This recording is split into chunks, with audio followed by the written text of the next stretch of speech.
샬롬. 하나님과 동행하는 새벽기도회 달라스 임마누엘 교회 권성철 목사입니다. 오늘도 하나님과 동행하며 풍성함을 누리시는 저와 여러분이 되시길 주님의 이름으로 축복합니다. 오늘 말씀은 욥기 33장 8절에서 13절까지의 말씀입니다. 그대는 실로 내가 듣는 데서 말하였고 나는 그대의 말소리를 들었느니라. 이르기를 나는 깨끗하여 악인이 아니며 순전하고 불의도 없거늘 참으로 하나님이 나에게서 잘못을 찾으시며 나를 자기의 원수로 여기사 내 발을 착고에 채우시고 나의 모든 길을 감시하신다 하였느니라. 내가 그대에게 대답하리라. 이 말에 그대가 의롭지 못하니 하나님은 사람보다 크심이니라. 하나님께서 사람의 말에 대답하지 않으신다 하여 어찌 하나님과 논쟁하겠느냐. 아멘. 하나님의 말씀입니다. 우리가 바른 인간관계를 맺기 위해서는 언제나 적절한 선이 필요합니다. 가까운 사이일수록 지켜야 할 적절한 선이라는 것이 있다는 것이죠. 그 선을 넘어서게 되면 관계는 뒤틀어지게 되고 깨질 수밖에 없습니다. 즉 서로에 대한 사랑과 존중으로 적절한 선을 지켜가는 것이 지혜다라는 것이죠. 하나님과 사람에 관해서도 이와 같은 지혜가 필요합니다. 하나님과 인간의 관계에서 지켜야 될 선은 무엇일까요? 태초에 하나님이 사람을 창조하실 때 정하신 관계 설정을 한번 생각해 보길 바랍니다. 하나님과 인간관계는 창조주와 피조물의 관계였습니다. 하나님께서 사람을 흙으로 지으시고 그 코에 생기를 불어 넣어주심으로 사람이 이 땅에 존재하게 되었죠. 즉 사람은 하나님의 소유가 된 겁니다. 하지만 하나님은 사람을 한 번도 자신의 소유물로 대하지 않으시고 인격적인 객체로 대하셨습니다. 이것이 바로 하나님의 지극한 사랑이고 인간을 향한 은혜의 표현이다라는 것이죠. 그런데 사람들은 하나님의 사랑을 받으면서 당연하다라고 느꼈습니다. 너무 많은 사랑을 받았고 아들까지 주시는 크고 위대한 사랑을 받아보니 하나님의 침묵에 익숙하지 못하게 되었던 것이죠.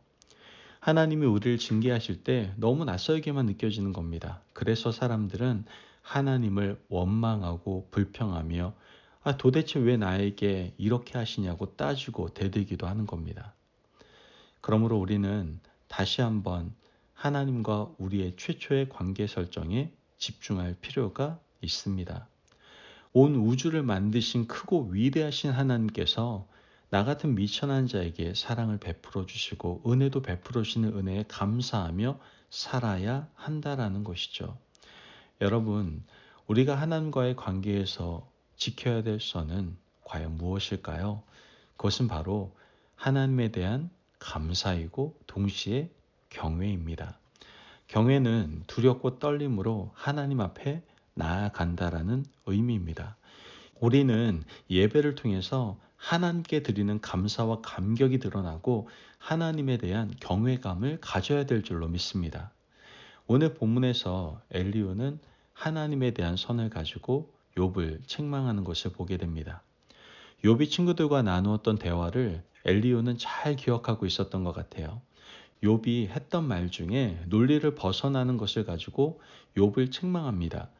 오늘 본문 9절에서 11절 말씀을 보면 이르기를 나는 깨끗하여 악인이 아니며 순전하고 불의도 없거늘 참으로 하나님이 나에게 잘못을 찾으시며 나를 자기의 원수로 여기사 내 발을 착고에 채우시고 나의 모든 길을 감시하신다 하였느니라. 이것이 욥이 13장에서 한 말입니다. 엘리후는 이것부터 짚고 넘어가야겠다라고 하면서 욥을 책망합니다. 오늘 본문 12절에 13절 말씀을 보면 내가 그대에게 대답하리라. 이 말에 그대가 의롭지 못하니 하나님은 사람보다 크심이니라. 하나님께서 사람의 말에 대답하지 않으신다 하여 어찌 하나님과 논쟁하겠느냐. 여기서 크신 하나님이라는 말은 인간의 지혜와 경륜으로는 도저히 담을 수 없는 하나님의 높고 위대하심을 찬양하는 말입니다. 욥은 스스로 생각하기를 하나님께서 내 발을 착고에 채우시고 나를 시마다 때마다 감시하신다라고 했습니다. 하지만 엘리후는 하나님이 왜 그렇게 하겠냐? 크신 하나님이 너를 감시하신다고 해서 하나님에게 유익될 것이 무엇이냐? 착각하지 마라. 크신 하나님이 너의 발에 착고를 채운다고 해서 하나님에게 유익이 될 것이 도대체 뭐냐? 하나님께서 너의 말에 반드시 귀를 기울여야 된다는 보장이 어디 있냐라고 말하는 겁니다. 더 나아가 지금까지 하나님이 사랑과 은혜로 돌봐주시고 기도할 때마다 응답해 주셨으며 원하는 것마다 다 이루어 주셨는데 하나님이 지금 침묵하신다고 해서 원망할 수 있느냐? 원래 하나님은 너를 지으신 창조주이시니 대답하지 않는 것도 하나님의 자유이고 말씀하는 것도 하나님의 자유이지 않겠냐? 너는 왜 크신 하나님을 인정하지 못하느냐? 라는 논리로 말하고 있는 겁니다. 사실 엘리후의 이 논리는 욥이 그의 친구들에게 말했던 논리입니다. 욥의 친구들이 욥에게 회개하라고 했을 때 욥이 했던 말이 무엇입니까? 하나님은 선을 행해도 복을 주지 않을 수도 있고 악을 행하는 자를 더 형통케 하실 수도 있다. 이것이 하나님의 자유 아니냐? 왜 너희들은 하나님의 자유를 인정하지 못하느냐? 이게 누가 했단 말이에요? 바로 욥이 했단 말입니다. 이제는 오히려 엘리후가 욥에게 이 말로 욥을 깨닫게 하고 있는 겁니다. 이러한 상황이 우리에게 주는 교훈은 무엇입니까? 지금 욥은 자기 스스로 자기 문제에 빠져서 크신 하나님을 인정하지 못하고 있다는 겁니다. 이것이 신앙인이 흔히 빠지는 자기 모순의 모습입니다. 다른 사람들을 보면 객관적으로 잘 보입니다. 그래서 우리는 타인의 상황에는 훈수를 잘 두고 크신 하나님을 증거하기도 합니다. 조금만 기다려 보라고 하나님께서 너를 반드시 도와주실 것이라고 위로도 합니다. 다른 사람들의 문제를 보면 무엇이 문제인지 너무나 잘 보인다는 것이죠. 하지만 그것이 내 문제가 되면 다급해집니다. 마음이 조급해져서 해답이 보이지 않습니다. 크신 하나님이 나에게 와서는 작은 하나님으로 둔갑해 버리는 것이죠. 오늘 엘리후가 이 문제를 욥에게 지적하고 있는 겁니다. 여러분, 우리에게 일어나는 문제를 어떻게 받아들여야 하겠습니까? 하나님과 나와의 관계를 내 입장에서 주관적으로 바라보지 마시고 객관적으로 볼 수 있기를 바랍니다. 내 문제를 객관적으로 볼 수 있는 길은 하나님 말씀 앞에 나 자신을 세우는 방법밖에 없습니다.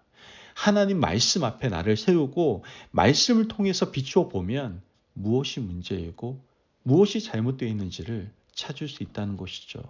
그리고 엘리후처럼 믿음의 훌륭한 사람들과 대화를 나누는 것도 좋은 방법일 수 있습니다. 왜요?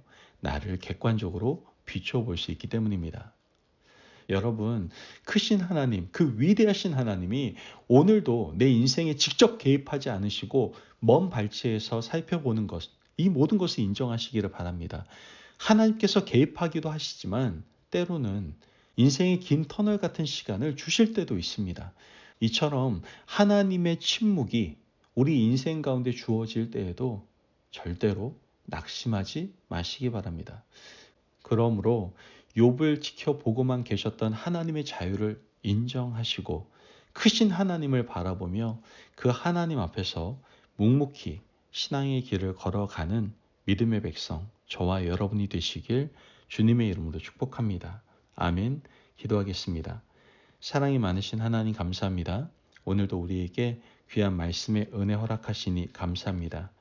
하나님, 하나님께서 도우시기도 하시고 지켜보시기만 하신다는 사실 또한 우리가 분명히 알고 믿게 하여 주옵소서. 어떠한 상황 가운데서도 하나님을 절대적으로 신뢰하며 살아갈 수 있는 저희들 될 수 있도록 주님 도와 주옵소서. 감사하며 예수님의 이름으로 기도합니다. 아멘. 오늘도 하나님과 동행하며 풍성함을 누리시는 저와 여러분이 되시길 주님의 이름으로 축복합니다. 여러분, 하나님의 은혜와 경륜을 우리의 작은 머리로 이해할 수가 없습니다. 오직 성령님의 은혜로 어떠한 상황 가운데서도 하나님을 신뢰하며 살아가시기를 간절히 바랍니다. 말씀 안에서 승리하십시오.